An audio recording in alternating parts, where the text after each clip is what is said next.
1,9 million de tonnes de cuivre sorties des mines de RDC en 2021. C'est le premier pays africain producteur de ce métal rouge et le troisième au niveau mondial. Et d'indépendant, il n'en porte que le nom. Dans les faits, le Congo est la propriété personnelle du roi Léopold II de Belgique. La RDC est une kleptocratie minière même avant son indépendance. Les auteurs de ces crimes sont innombrables. Des mouvements rebelles par centaines, des chefs de guerre, des militaires congolais, des armées étrangères. Il y a une mafia des Grands Lacs. J'ai reçu mon grade parce que je suis sans pitié. Je n'hésite pas à découper les gens. Il y a de plus en plus de gangs urbains qui font régner une insécurité et qui pèsent sur la population.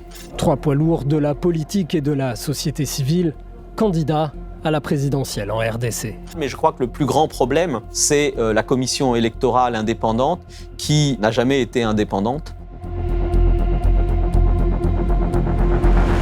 Bonjour, je m'appelle Thierry Vircoulon, je suis chercheur associé à l'Institut français des relations internationales. La RDC est une kleptocratie minière depuis, je dirais, depuis son indépendance, mais même avant son indépendance. Elle a été conçue comme une colonie minière et agricole par les colons belges. 1885, nous sommes dans l'État indépendant du Congo. Et d'indépendant, il n'en porte que le nom. Dans les faits, le Congo est la propriété personnelle du roi Léopold II de Belgique, qui détient le monopole sur l'exploitation de ses richesses, le caoutchouc et l'ivoire, avec un système de travail forcé et une armée d'une brutalité inouïe. Cette spécialisation minière a continué après, à l'époque de Mobutu. Et donc, depuis son indépendance, c'est une kleptocratie minière, c'est-à-dire que l'élite congolaise a été formée et s'enrichit sur le secteur minier. Et ce système continue, quels que soient les présidents qui se succèdent au pouvoir. 1,9 million de tonnes de cuivre sorties des mines de RDC en 2021. C'est le premier pays africain producteur de ce métal rouge et le troisième au niveau mondial. Et avec plus de 115 000 tonnes de cobalt, la RDC est le premier producteur mondial. C'est un pays extrêmement riche en ressources naturelles et qui exporte des milliards de dollars de ressources naturelles chaque année, mais qui a une population qui est majoritairement en dessous du seuil de pauvreté et dont le budget de l'État congolais est seulement en 2023 de 15 milliards de dollars, ce qui en fait un État tout à fait miséreux.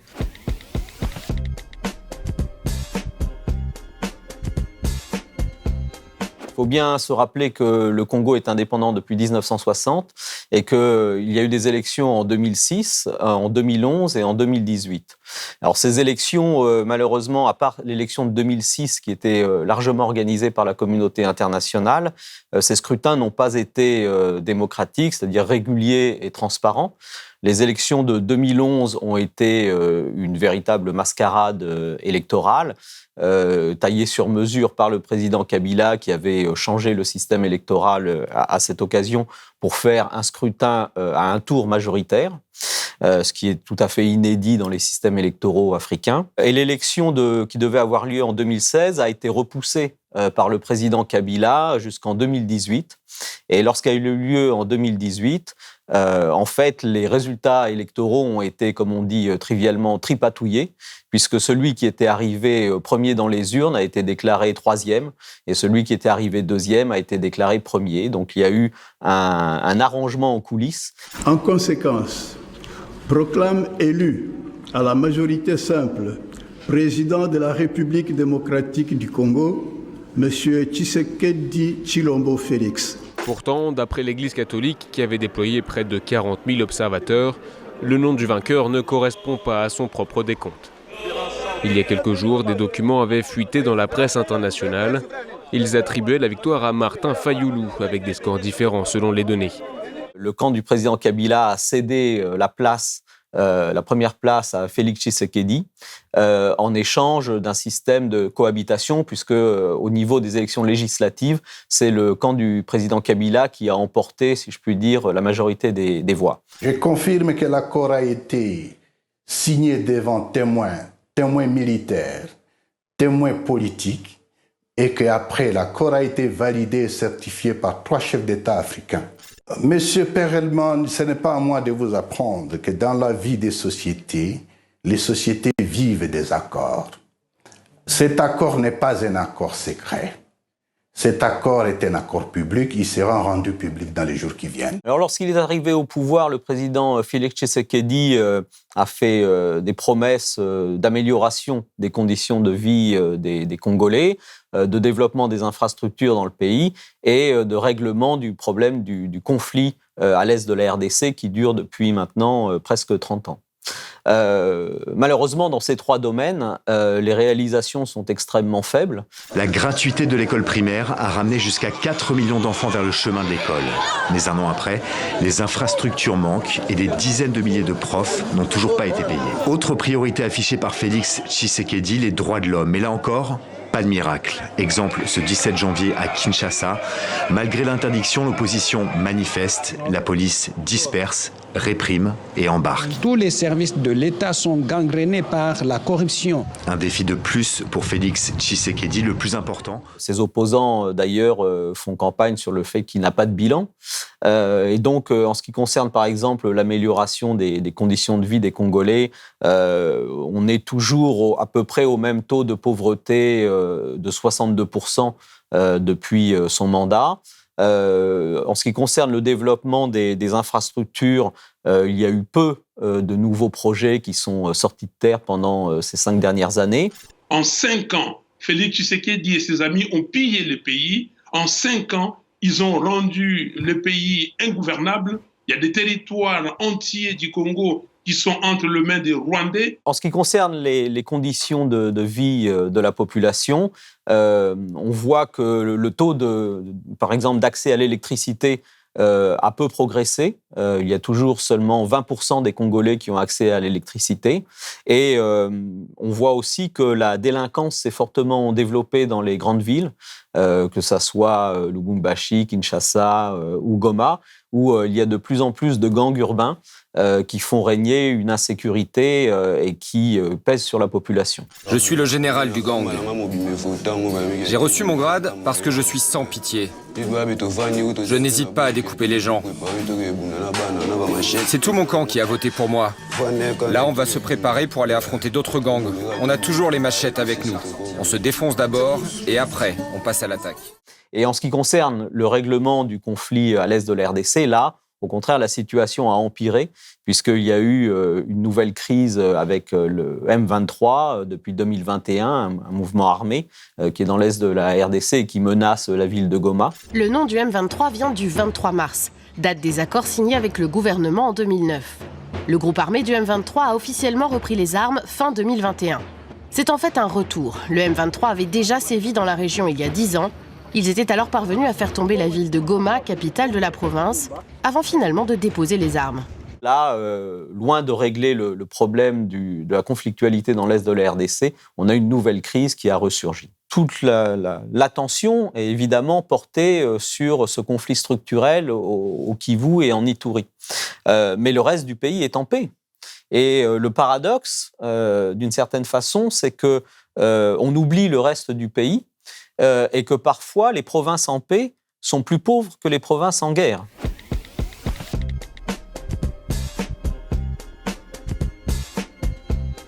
Il y a une situation de guérilla structurelle dans 3 provinces de la RDC, l'Ituri, le Nord Kivu et le Sud Kivu, qui sont depuis 1996, c'est-à-dire depuis l'entrée de l'armée rwandaise au Nord Kivu, dans un état de violence structurelle, qui se traduit par environ plus de 100 groupes armés dans ces 3 provinces et une incapacité de l'armée congolaise à en effet rétablir l'ordre et à empêcher également des incursions d'armées voisines, notamment de l'armée rwandaise. Ce sont 3 provinces qui sont extrêmement riches en minerais, notamment en or et en coltan, en cassitérite, mais où on exploite aussi illégalement le bois et d'autres ressources naturelles. Et c'est sur cette exploitation de ces ressources naturelles que se financent les groupes armés qui sont dans l'est du Congo, mais que se finance aussi en partie l'armée congolaise et que se financent également les régimes voisins en partie. Le Congo est le terrain de conflits internationaux particulièrement meurtriers. Des guerres pour le pouvoir, pour l'argent, pour accaparer les richesses du pays. Les auteurs de ces crimes sont innombrables. des mouvements rebelles par centaines, des chefs de guerre, des militaires congolais et des armées étrangères. Ces massacres ont entraîné des déplacements massifs de population, l'enrôlement d'enfants soldats et des viols utilisés comme armes de guerre, dans l'impunité totale et le silence.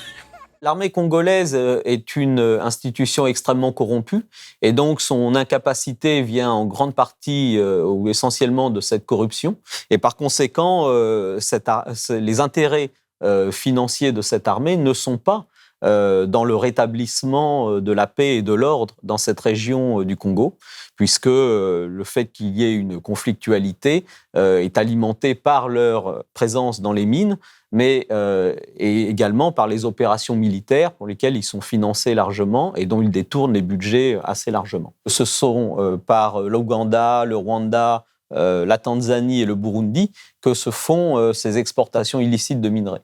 Donc les régimes de ces pays bénéficient aussi de ces flux financiers et de cette exploitation illicite dans des proportions qui sont évidemment variables, mais qui sont suffisamment importantes pour qu'ils les maintiennent et pour qu'il y ait une présence militaire, parfois permanente, parfois occasionnelle, des armées voisines dans les Kivu.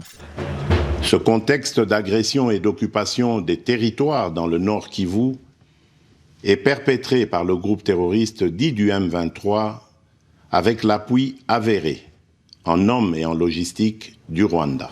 Il y a une mafia des Grands Lacs, grosso modo, une mafia régionale des Grands Lacs, ce qu'on appelle dans les rapports de l'ONU un réseau d'élites prédatrices qui bénéficient tous de Kinshasa jusqu'à Kigali, en passant par Kampala et Bujumbura, de cette situation et de ce business model qu'il y a dans l'Est du Congo et qui peut se résumer de la façon suivante, c'est l'exploitation des ressources naturelles par la violence et leur commercialisation par la contrebande et par la fraude.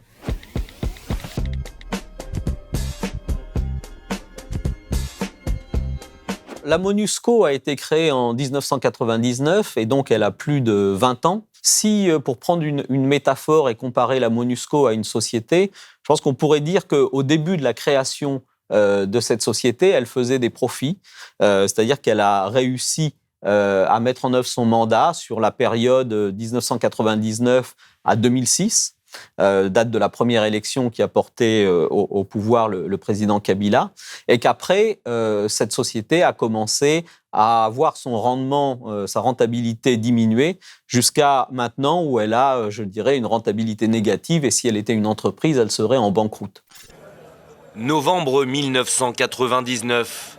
Les premières troupes de l'ONU sont déployées dans le Nord Kivu pour maintenir la paix et faire respecter l'accord qui a mis fin à la Deuxième Guerre du Congo.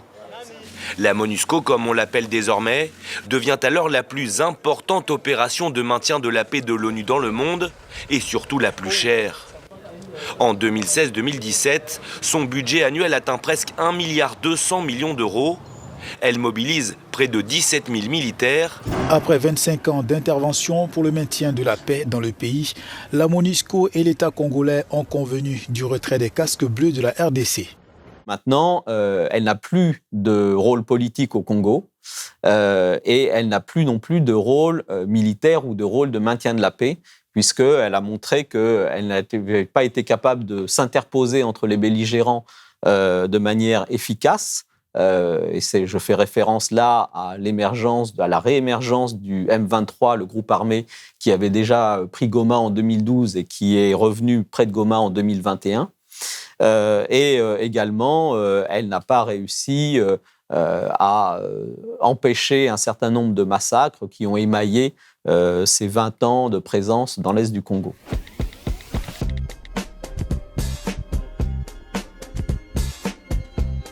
À chaque élection congolaise, les enjeux sont les mêmes.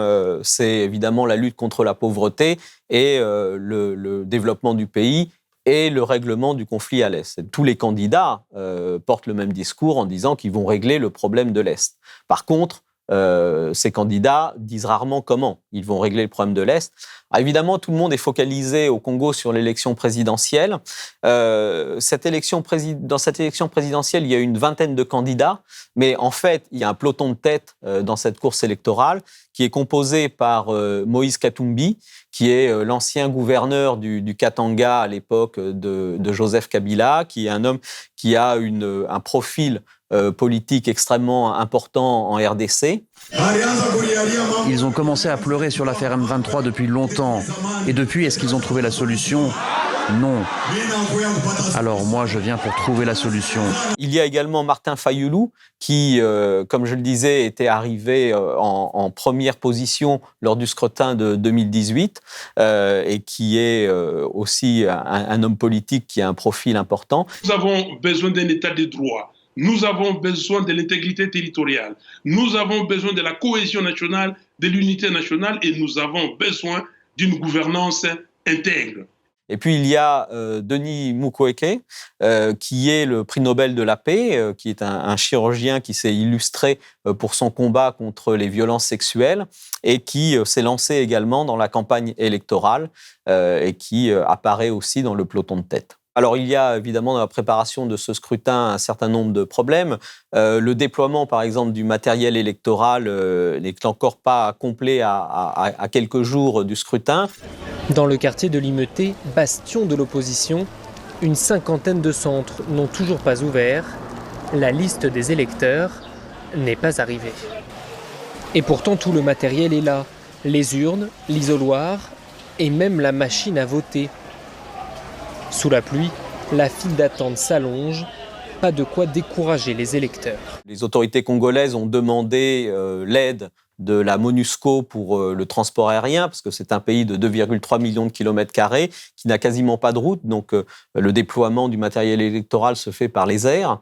Mais ils ont demandé cette aide très tardivement, au début du mois de décembre, et ils avaient déjà demandé l'aide de l'Angola pour ça, et rien ne s'est matérialisé. Il y a aussi des problèmes avec la qualité des cartes d'électeurs qui ne sont pas très bonnes, et certaines s'effacent, etc. Il y a aussi, évidemment, des candidats de l'opposition dénoncent des manœuvres du pouvoir pour les empêcher de faire campagne. Ils dénoncent, par exemple, le fait qu'ils n'ont pas assez de carburant, puisque les principaux candidats à la présidence doivent faire le tour du pays en avion. Donc, ils dénoncent le fait que leurs avions n'ont pas assez de carburant, qui serait rationné par le gouvernement.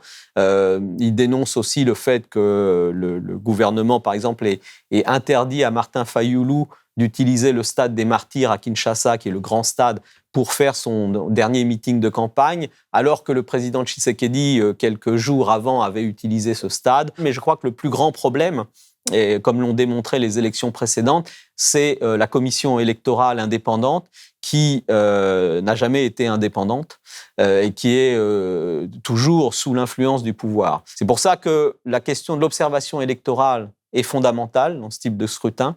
Une observation électorale qui doit être faite par des acteurs impartiaux.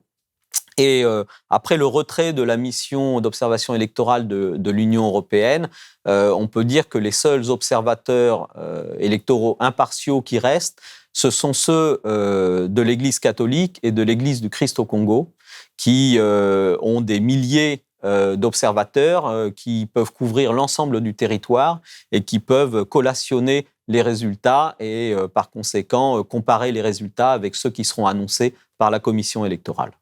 Donc il faut bien voir que c'est un pays immense à la taille d'un continent qui fait 2,3 millions de kilomètres carrés, où la conflictualité concerne 3 provinces, mais où la pauvreté concerne l'ensemble du pays. Et donc il faut bien comprendre que la fin de la conflictualité ne signifiera pas la fin de la pauvreté. Justement parce qu'il s'agit d'une kleptocratie minière et que ce système de kleptocratie minière doit être remis en cause si on veut développer la République démocratique du Congo.